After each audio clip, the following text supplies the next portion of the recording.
Madam, negosyante po kayo, Madam Sponsor. But it Would you do doesn't that? solve the legal problem of I'm not Masumi. talking about Madam Sponsor. I'm not talking about the legal problem. But in the end, you have to be legally correct. I know. You are a businessman. Everything should be legally correct. Well, some shrewd businessman maybe. Yung mga tusong businessman maybe. Hindi. Would you like us to bring Masumi here? Or even make a phone call? Tawagin Masumi. Would somebody call Masumi? Right here, right now. Magkaalamanan kung sinungaling. DNR o Masumi. Kung gusto mo, magpaano pa tayo? Lie detector test. Where? Polygraph test para malaman kung sino sinungaling. Pwede bang paki-identify po, Madam Sponsor, kung sino po yung dalawa sa picture na binulugan? This was an event in Rizal.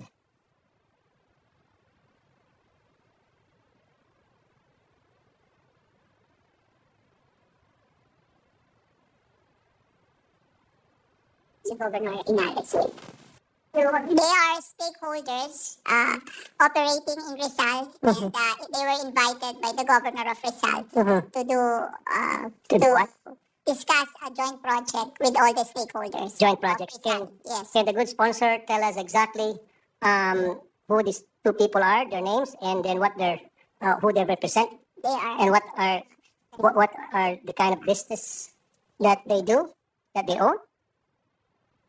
They cannot recognize the other one, but the one is a quarry operator. Quarry operator. Thank you. And the other one is? They do not know him. Okay, well, I'll identify the second one. Estelle Marie Rebancos, an officer of Montalban Aggregates Producers Association. So quarry operator also. Exactly.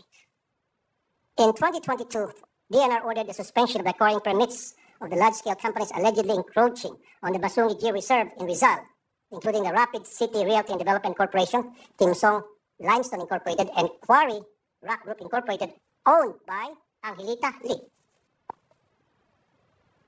who happens to be in the picture. Sinuspindi po ng DNR ang quarrying permit ng mga nito, and yet, inibitahan sila diyan sa project transfer. So out of delicadeza, bakit po sila nandyan? Ba't sila naimbitahan? As I mentioned, they were invited by the governor of Rizal, stakeholders of in Rizal. Hindi ang nag-imbita sa kanila DNR. Yes, di po ba? Dapat bilang secretary ng DNR, tinatanong niya, karapatan niya itanong kung sino-sino ang magdadalo sa isang pagtitipon. But they canceled. You canceled. Inside. That's a DNR event, actually. Inside. So, ang DNR Cancel. must have the call kung sinong imbitahan at sinong hindi. Hindi naman event siya ng governor eh. Event po yan ng DNR. So, ang DNR dapat ang gumagawa ng guest list. Hindi po si governor. Kahit na halimbawa imbitahan ni governor, pero pwede naman tablahin ni DNR secretary. Sabihin, I don't want that two persons invited because may mga problema sila.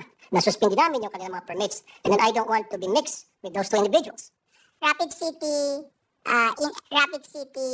company inside the Masumi Reserve was cancelled in 2023 because it's inside the protected area. Tama po. Italy, who is operating outside, is still operating. Yun nga po, Madam Sponsor, Mr. President. Nagkaroon ng event ang DNR. Now, siyempre, ang DNR may control doon sa guest list, doon sa mga taong imbitahan nila o hindi. Okay, sinasabi ng DNR, those two people were invited by the governor. Pero, Governor of Rizal. exactly. Pero sila pa rin may control kung sino ang papupunta nila o hindi, regardless of invited the governor, because that's an event of the DNR, that's not an event. My dear Senator, when the governor is inviting people, the DNR cannot stop the governor. No, but That's the reality of life in the Philippines. Like, for me, if I am in Las Piñas and the mayor of Las Piñas will invite people, I cannot say that, look, I don't like these people. You don't do that. No, ma'am. Kasi kung ako po ang nasa sitwasyon dyan at ako po ang secretary ng DNR, ako po ang may call kung sino yung mga guest na papasok. Pwede ko pong harangin yung mga taong ayaw kong papasukin regardless kung yan ay kasama ni governor. Siguro naman may mga PA siya o EA na magsasabi sa kanya, sorry po, Gov, wag muna natin siya isama kasi may problema po yan. The governor cannot do that. Well, I thought... I mean, I'm a politician. You don't do that when you're governor. Well, I'm also a politician, but Yeah, I have the right. what's good is that the Rapid City was cancelled because it's inside a protected area. I know. Italy was not cancelled because it's operating outside the protected area. Madam Sponsor, Mr. President, ulitin ko. At sasabihin kong dahilan kung bakit ko pinakita yung picture na yan. nagkaroon ng event ang DNR. Project Transform. Now, before I proceed, nandyan ho ba si Gob? Si Governor Henares? Nandyan po siya? Okay? Exactly. So, bit-bit ni Governor. Pero, if I were the secretary, meron naman siguro karapatan magsabi, Gob, pwede ba? Wag mo muna natin isama yung dalawa. Magkakaroon tayo ng picture taking at baka magkakaroon ng kulay out of delicadeza kasi may problema yan. Ayaw ko makahalo-bilo, mga yan dito. Siguro naman si Governor magsasabi, of course, kasi event nyo ito, gagalangin ko ng request mo. I don't think the governor said no. Hindi pwede, bisita ko to eh. I don't think the governor will say that. Don't think the governor will say that, but Exactly.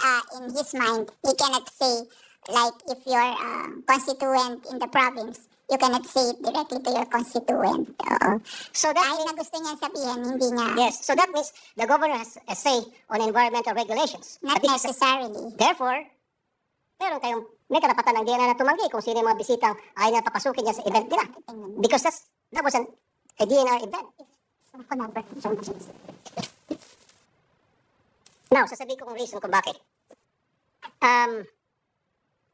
DNR is set to cancel the contract of Masungi Georeserve Foundation Incorporated over Marikina Watershed.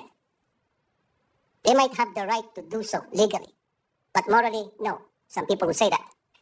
They have the legal right to do it, but it is not in accordance to good practice. Sisibakin nyo yung Masungi and then papasok ng public transform na kasama dyan ay itong dalawang mga grupo na sinuspindi ang permit ng DNR.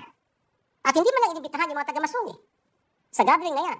No, Litali is operating outside Masungi. Kaya nga po, The other one lang is operating inside Masungi, and their permit was cancelled. yes, Madam Sponsor, Mr. President. Meron ho bang invited dyan ang taga-Masungi?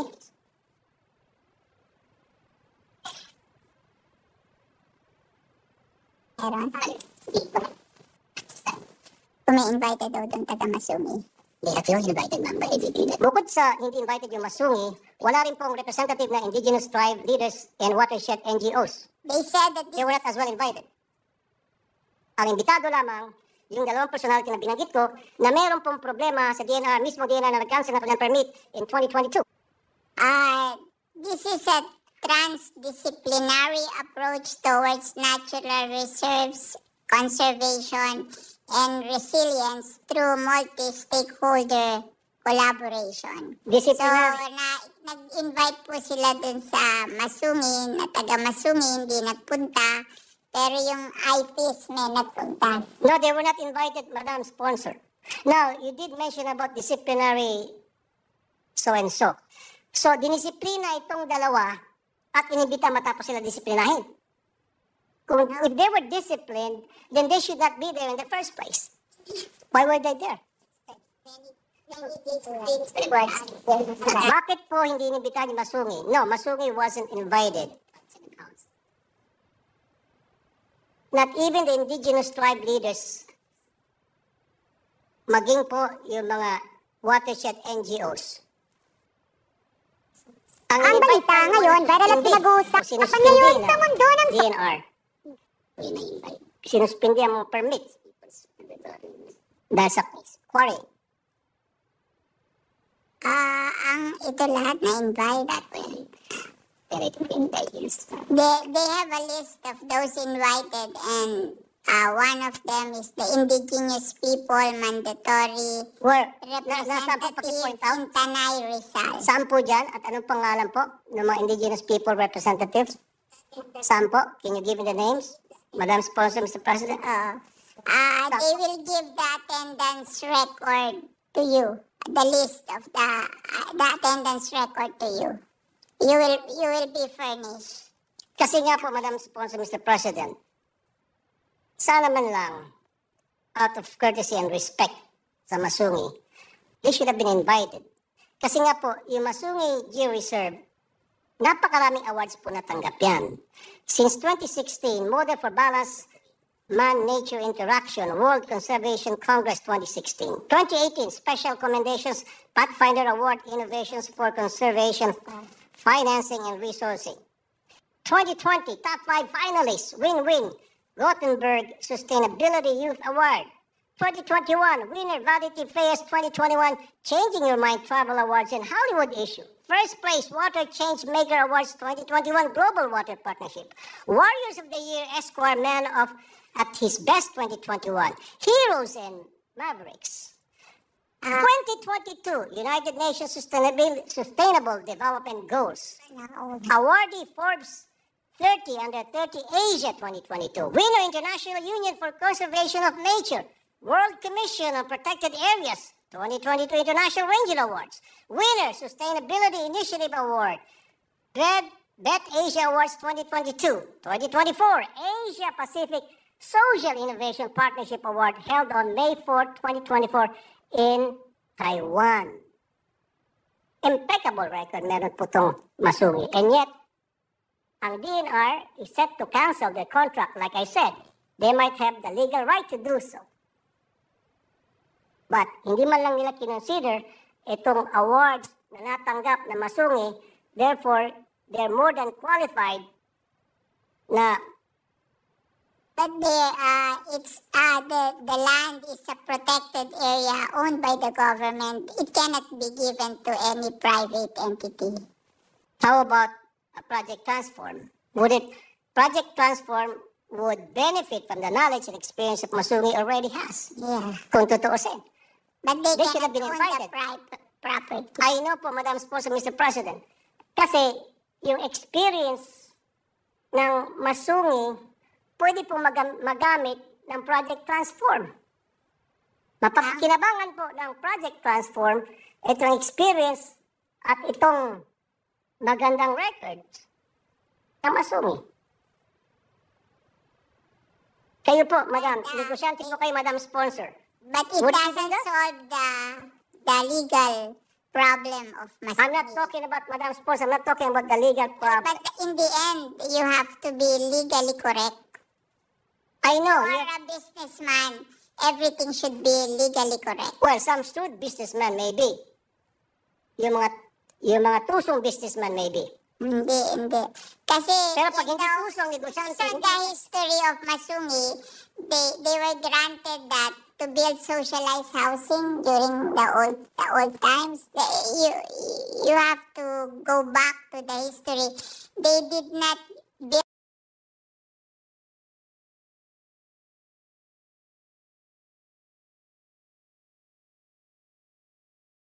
the origin intention of the Masungi Geo Reserve. Oo.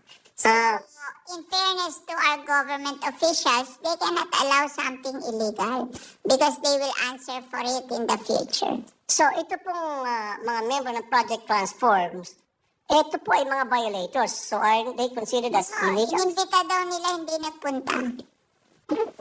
Hindi po inimbita ang Masungi. No, Masungi was invited. We talked to Masungi.